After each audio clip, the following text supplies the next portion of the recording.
Ambassador Dan Gillerman joins me this morning. Ambassador, good to see you and good morning.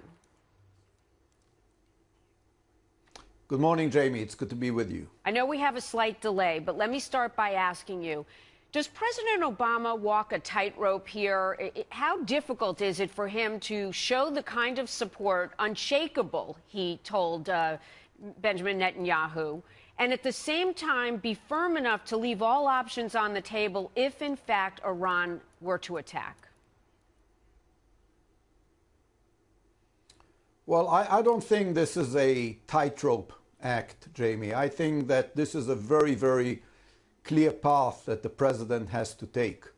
I think that the president has to remember that Israel is indeed the only ally the United States has in this region, and maybe the strongest ally and the most faithful ally in the world.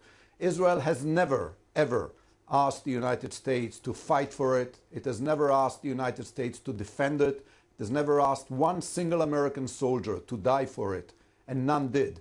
And just as Israel has never asked the US to defend it, I think Israel should not be in a position where it has to ask the United States permission to defend itself. I think Israel will do everything it can to stop Iran. We hope very much that the president and the international community realize that Iran is as much a threat to the rest of the world as it is to Israel. But at the end of the day, no Israeli prime minister has been elected to preside over the second Holocaust, and no Israeli prime minister will let Iran become a nuclear power. There were some reports that I came across this week that said that Israel had moved some of its assets around. I'm sure every option for Israel is being looked at right now, given Iran's defiance of previous sanctions. But this new set of sanctions, is there any comfort on the part of Israel, particularly when Iran says, yeah, we want to talk?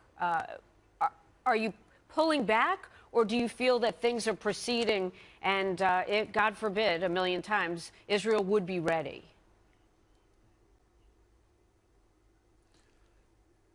Well, Jamie, you know, I was at the UN for 6 years and I've seen 3 resolutions on sanctions.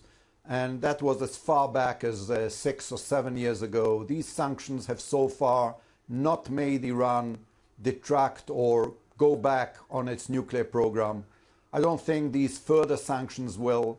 I think that the fact that Iran now says, let's talk, is just another ploy to try and win time. The Iranians are masters at fooling the world and at winning time. And we've seen another rogue regime do that before, and that was North Korea. And one day, the world woke up to a nuclear North Korea. We cannot afford a situation where we allow the Iranians time to attain a nuclear weapon. Okay. I remind you, Jamie, that 30 years ago, when Israel bombed the nuclear reactor in Iraq, it was condemned by the whole world. But then it was applauded because, God forbid, if Saddam Hussein had been allowed to attain a nuclear weapon. Hey, really quick, I just want to ask you, General Dempsey from the Joint Chiefs will go to Israel this week. What is it that you want him to accomplish with Israeli officials?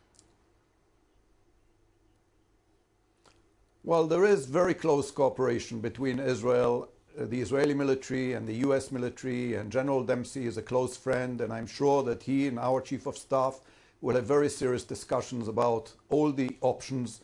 What we hope very much is that the US will realize that time is running out, the clock is ticking, and action must be taken. And if military action is necessary, we hope very much that the US and the rest of the world will take it, because, as I said, this is a threat to civilization as we know it, not just to Israel. But we welcome General Dempsey, and we hope very much that these talks will produce an alliance which will make sure, one way or another, that Iran does not pose the existential threat it does to Israel and the rest of the world. The existing threat, I know you believe. Ambassador Dan Gillerman, thank you very much for being with us.